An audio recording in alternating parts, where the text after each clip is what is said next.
তো আমি এখানে যে ভাত বসিয়ে দিয়েছিলাম, অফ ক্যামেরায় ভাতটা হয়ে গিয়েছে।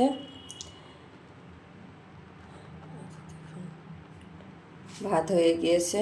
আমি ভাতের যে আজকে ফ্যান বের করেছি, কারণ এই ভাতটা না ফ্যান না বের করলে একটু নরম নরম হয়ে যাচ্ছে, ওই জন্য ফ্যান বের করা রাখছে। আর এখানে সব রেডি করে নিয়েছি, এখন কেটে কুটে নিব। আগে আমি ভাতটা বসিয়ে দিয়ে তারপরে রেডি করে নিলাম। আসসালামু আলাইকুম, কেমন আছেন আপনারা? আশা করি ভালো আছেন। আমরাও আলহামদুলিল্লাহ সুস্থ আছি, ভালো আছি। তো প্রতিদিনকার মতো চলে আসলাম আজও একটি ছোট্ট ব্লগ নিয়ে আপনাদের মাঝে। আশা করি সবার ভালো লাগবে, এবং ভালো লাগলে লাইক কমেন্ট শেয়ার করে আমার পাশে থাকবেন, আমাকে সাপোর্ট করবেন। আমিও সবার পাশে আছি, সাপোর্ট করবো ইনশাল্লাহ। আর আমাদের জন্য দোয়া করুন, আপনাদের জন্য রইল অনেক অনেক দোয়া ও ভালোবাসা। তো আমার ভাত রান্না করে নেওয়া হয়ে গেছে, এখন আমি ভাতটা নামিয়ে নিয়ে তারপর আমি আলু ভাজি করব, আলু কুটে নেব। তো আমার ভাত নামিয়ে নেওয়া হয়ে গিয়েছে। এখানে আমি তেল দিয়ে দিয়েছি, তেল গরম হয়ে গিয়েছে যে আমি আলু ভাজি করব। আলু কেটে নিয়েছি, তো আমি আলুটা দিয়ে দিলাম।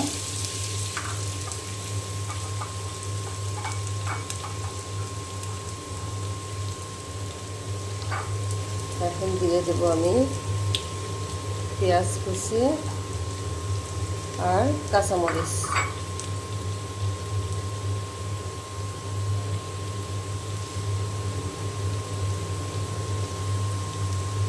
এই মরিচে অনেক ঝাল। আমার ফ্রোজেন করা ছিল, ফ্রোজেনটাই বের করে নিয়ে আসলাম। আর দিয়ে দেবো আমি হলুদের গুঁড়া, স্বাদ মতো লবণ।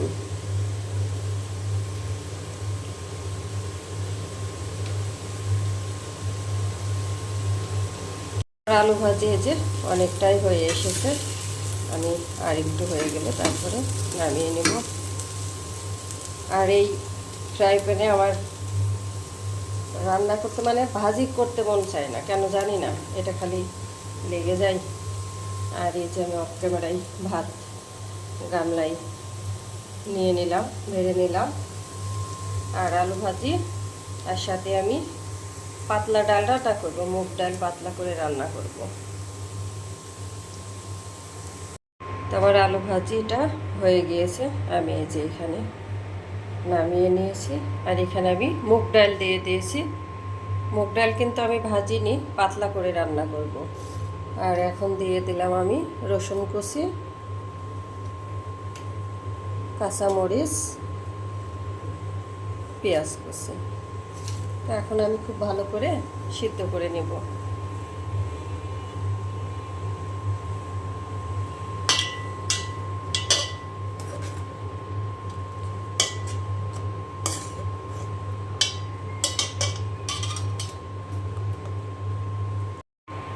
তো এখানে আমার এই যে ডালটা সিদ্ধ হচ্ছে।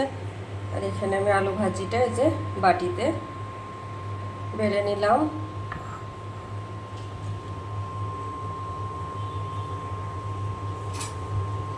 তো এইখানে আমার এই যে ডাল সেদ্ধ করে নেওয়া হয়ে গিয়েছে।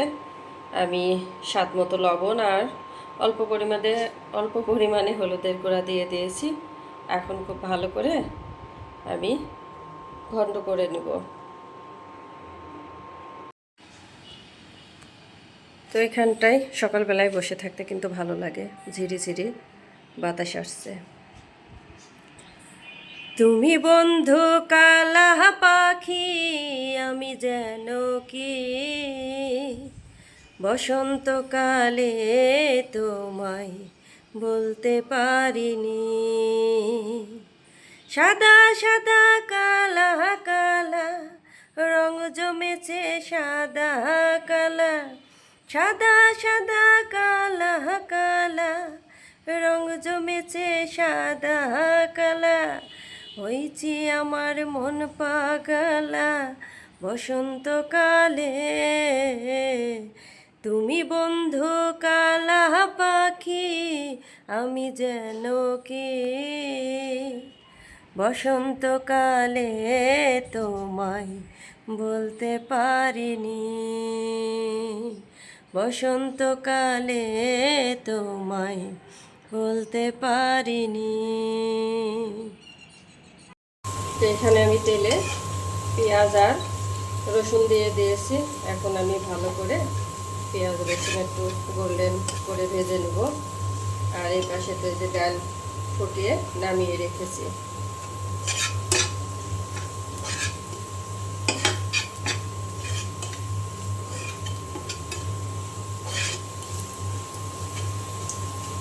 আমার ভেজে নেওয়া হয়ে গিয়েছে।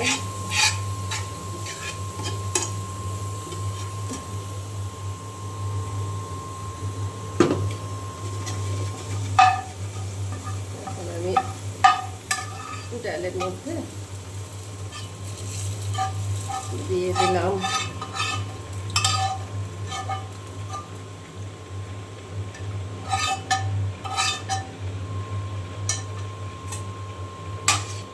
আমার এই যে মুগ ডাল বাগার দেওয়া হয়ে গেল।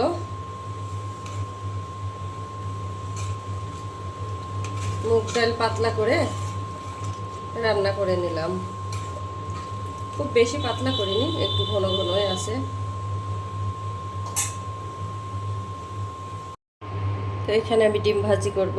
ডিম ভাজি করার জন্য আমি এই যে ফ্রাই প্যানে তেল দিয়ে দিয়েছি। তেল গরম হয়ে গিয়েছে। আমি এখানে এই যে ডিম রেডি করে নিয়েছি। তো আমি এখন ডিমটা দিয়ে দিলাম।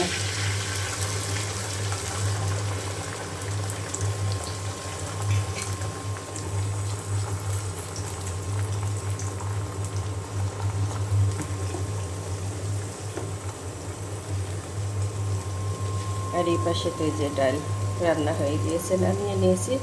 আমি আজকে পাতিলেই রেখেছি।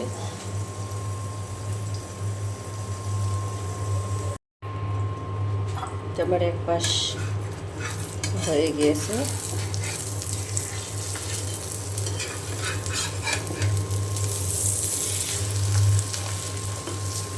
আর এক পাশ উল্টাই দিলাম। আমি এই পাশও খুব ভালো করে ভেজে নিব। পিস পিস করে কেটে নেব।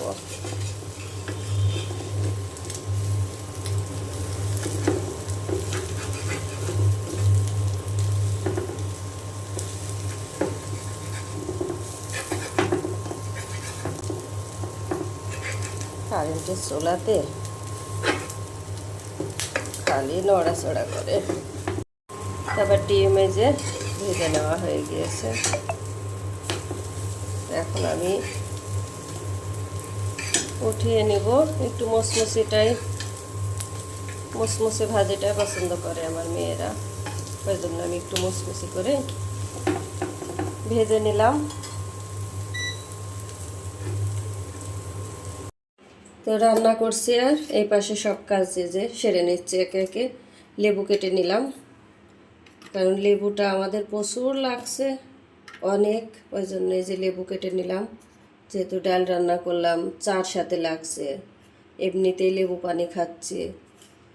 তো এখানে লেবু কেটে নিলাম। এখানে আদা এই যে রেখে দিয়েছি চার সাথে খাওয়ার জন্য, মানে চা বানাবো তখন চার সাথে খাওয়ার জন্য। যেহেতু সবারই ঠান্ডায় সমস্যা, সেই জন্য। তো এখন আমি টেবিলে নিয়ে যেয়ে রেখে দেব। তো আমার রান্না শেষ হয়ে গিয়েছে, টেবিলে নিয়ে এই যে চলে এসেছি। এখন এই যে ভাত খাবে মেয়ে, ভাত দিচ্ছে।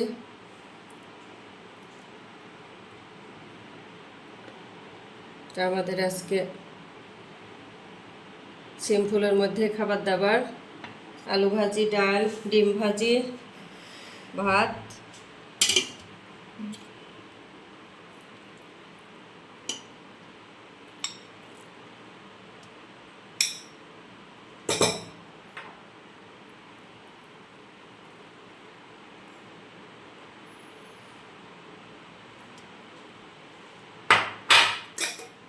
দিয়ে দিলাম এক পিস লেবু।